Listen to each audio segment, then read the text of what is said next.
Howdy,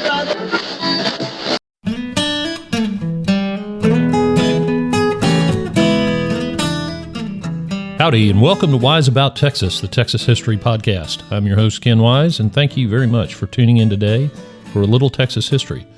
This episode is being recorded and released in the Texas Revolution time period. That is, for me anyway, the time between October 2nd and April 21st, which is the Battle of Gonzales, October 2nd, to the Battle of San Jacinto on April 21st. And during this time period, the battles of the revolutions took place, resulting, of course, in the ultimate victory at the Battle of San Jacinto. Today, though, I want to focus on October 2nd, 1835, and the Battle of Gonzales. Specifically, I want to talk about a piece of white cloth that has become such a famous symbol of the Texas Revolution that it's been copied in dozens, and maybe hundreds of different ways.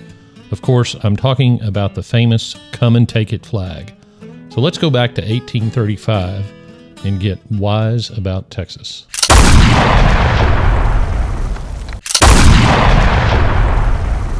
This story starts with a cannon, specifically a small Spanish bronze 6-pound cannon. Now, poundage is the caliber of the cannon. That's how you talk about a cannon's caliber, is by the weight of the ammunition that it fires. So this cannon fired a 6-pound ball.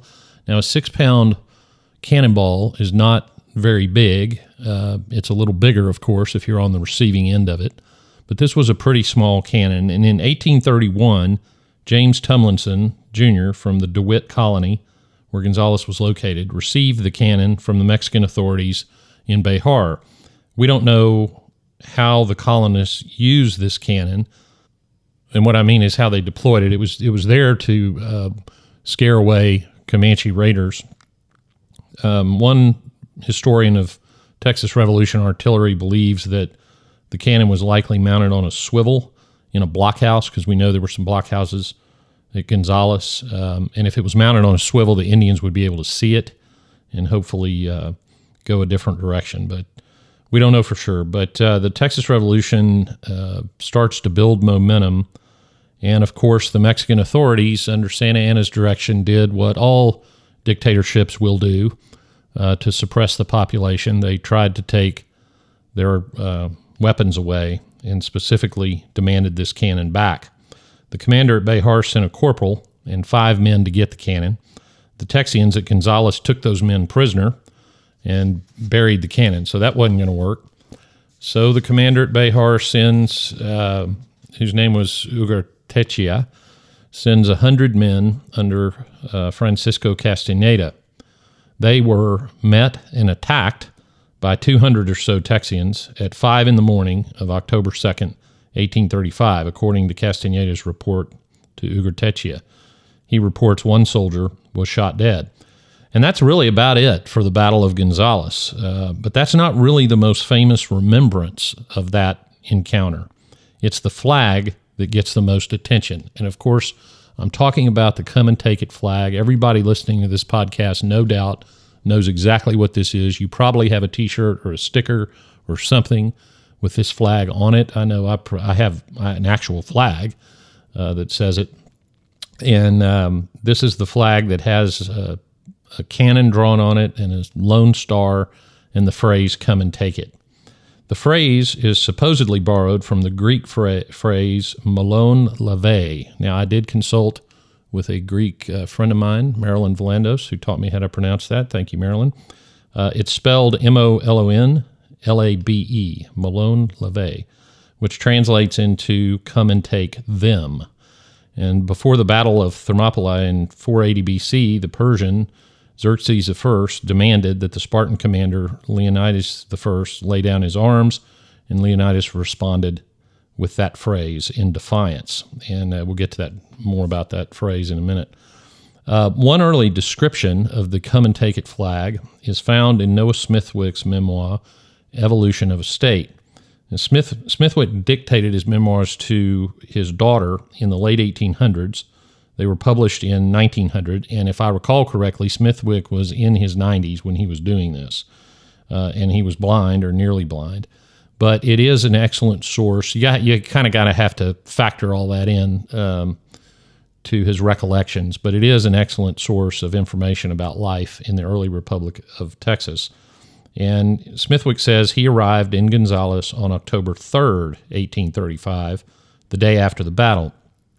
He says that the flag was created, quote, during a lull in the fighting, close quote, after the October 2nd engagement, of course.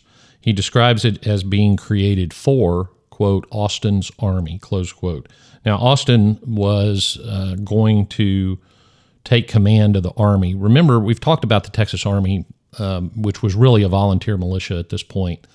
And the men, it was a very democratic enterprise. The men would not follow any commander that they had not elected. And if they became disappointed with their commander, they would unelect him and elect somebody else. So it was a pretty chaotic operation. Well, the only commander that everybody could agree on at this time was Stephen F. Austin. And so he wasn't even really a military man, but he agreed to take command of this militia. And so that's what Smithwick's referring to, Austin's army. He describes the flag as a 6-foot-long piece of cloth on which was drawn a lone star with the cannon underneath it and the words, "Come and take it." So according to Smithwick, the flag was not actually at the Battle of Gonzales. Another account appeared in a 1914 article in the Proceedings of the American Historical Association. And this account was written by Charles Mason, who was a participant in the battle, and it was written in a letter to Frank Johnson, one of the authors of those proceedings that I'm referring to. And Mason describes a flag presented to Captain Martin Martin of the Texian forces, a cannon on a white background, but with "Come and take it" above and below the cannon, he says. And nothing else, just a cursory mention of that. So he saw the flag, Mason saw the flag apparently, but we don't know for sure when. And since he thought there was writing on both sides of the cannon, there were either multiple flags or, more likely, maybe he saw it waving from a distance or something like that. Anyway, that was his recollection. Yet another account is provided by a famous old Texian named Creed Taylor, who wrote a memoir. And now Creed, if you read his memoirs, he seemed to be present at every major incident and some minor ones of the Revolution. So I haven't made a detailed study of his memoir for accuracy, but some enterprising young PhD student out there should do so. In any event, he clearly states in his memoir that the flag looked like the one that we all know and love today. And he also states just as clearly that the flag was flown for the first time on October 10th, 1835, 8 days after the battle. Now let's talk a minute about the flag. There's some apocryphal stories about it. The sources that I've talked about describe the flag as being made by the women of the community, which makes sense, on a piece of cloth. There is a story that the cloth was part of a wedding dress from one of Green DeWitt's daughters or nieces, I can't remember exactly which, that she agreed to sacrifice her wedding dress for the Texas Revolution, which is a great story, but we have no idea if that really happened or not. And in any event, we do know that it was a piece of cloth. That's all we know. So, and that the women of the community sewed the flag. Now, I want to mention at this point, the article that gave me the idea for this episode. Andrew Druart, I hope that's how you pronounce it, currently a law student, published an article in January 2025 in that edition of the Southwestern Historical Quarterly, which is published by the Texas State Historical Association. And he took a look at this issue of whether the flag existed at all and whether it was at the battle. So I went to the primary sources that he cited that I just discussed. And so the accounts I gave to you, I took right from the sources in my own collection. But Andrew traces the mention of the flag, the first mention, he says, of the flag actually being at the battle, traces that to an anonymous account of the battle published in the 1861 Texas Almanac. And that account says about the flag, and here, this is a quote, "In this time of suspense," now this, hang on just a second, this article in the Almanac was submitted by an anonymous author who says he was at the battle. That was not uncommon in the 19th century to have anonymous authors submit historical recollections. Sometimes they would change their name. They would give themselves a nickname like, an old veteran or an old soldier or something like that. I think this one may have been an old soldier. But here's the quote. In this time of suspense, and he's talking about the standoff between the Mexicans and the Texans, Major R.M. Williamson, now that's Robert McAlpin Williamson. You've heard him referred to as Three-Legged Willie because he had a childhood disease that drew up one of his legs, so he had a wooden leg, went on to become a judge, etc. So back to the quote. Major R.M. Williamson and others drew the cannon in open view of the Mexican army and elevated upon it large and glaring letters, "Come and take it." Close quote. So what does that mean? Elevated upon it in large and glaring letters, "Come and take it." The "it" in that sentence is the cannon. Well, that could have been a flag. The words "elevated upon it" to me seem to suggest that it was a flag. How else would you elevate upon a cannon anything? But it didn't have to be a flag. It could have been maybe a sign of some sort. We just don't know. But clearly the author recalls seeing those words associated with the cannon at the battle. And from there, as Mr. Duarte, the author of that Southwestern Historical Quarterly article, points out, the idea took off that there was a flag waving at the battle that said, "Come and take it." Mr. Duarte argues that that is not the case. However, I think we need to think a little bit more about this. We know a flag was created. That's not in dispute at all. In fact, Smithwick talks about that same flag being discarded on the march to San Antonio, which would ultimately result in the October 28th Battle of Concepcion, and then later the siege and conquering of Béjar. If you go back to episode 3, you can hear about the Battle of Concepcion, which I still maintain is one of the more underrated battles. But on their way up there, they discarded that flag for whatever reason. The primary accounts indicate that the flag was not created until after the battle, at least the flag that we think of as the "Come and Take It" flag. But that account, published in 1861, which is only 25 years later, clearly indicates that the phrase "Come and Take It" was displayed on something at the battle, and again, to quote it, elevated upon the cannon. So the question again, was that a flag? Well, we don't know for sure if it was a flag or a sign. If you think about Gonzales in 1835, there probably wasn't a lot of paper, so I doubt they painted some sign. They would have had some wood available. They could have made a sign. I'm not sure how visible that would have been to anybody, including that old soldier that wrote that account, but they certainly had plenty of cloth. And so I think maybe if you're looking at a piece of cloth with writing on it, maybe you don't describe that immediately as a flag. Maybe the better term would be a banner. I don't know. It's the same thing. But here's my point. Does it really matter? I mean, the point of the whole battle was that the Texian settlers were not going to allow the tyrannical Santa Anna government to take their most effective means of defense, which was their weapons. They were going to resist tyranny, and that's exactly what they did.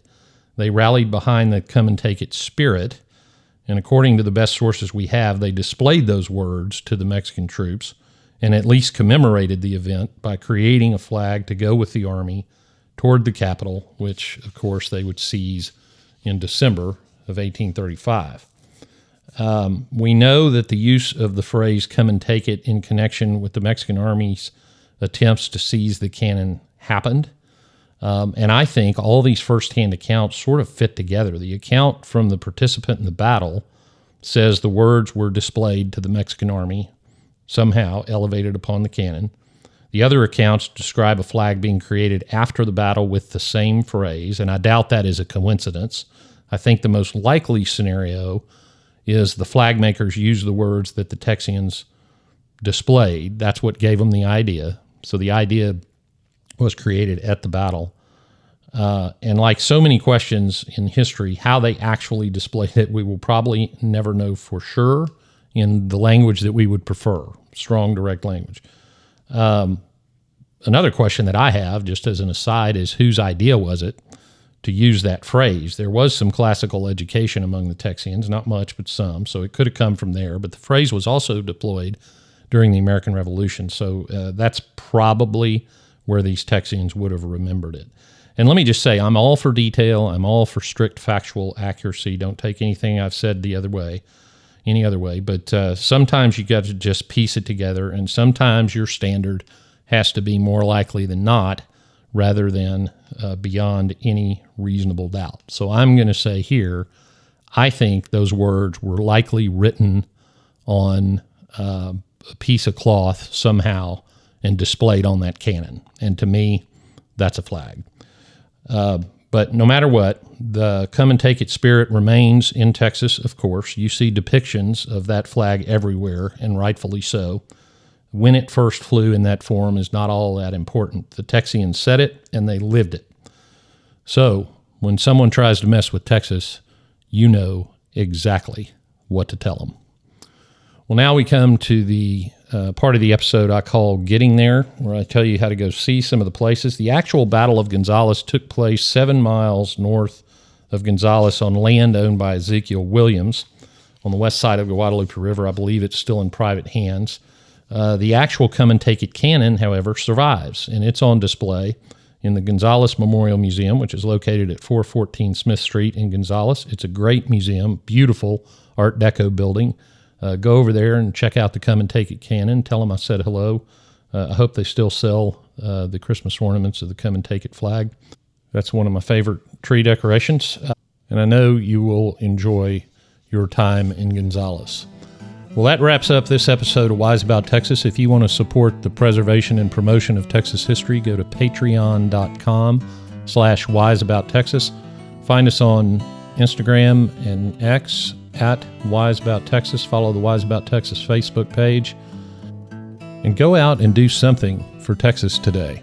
Until next time, God bless Texas, and we'll see you down the road.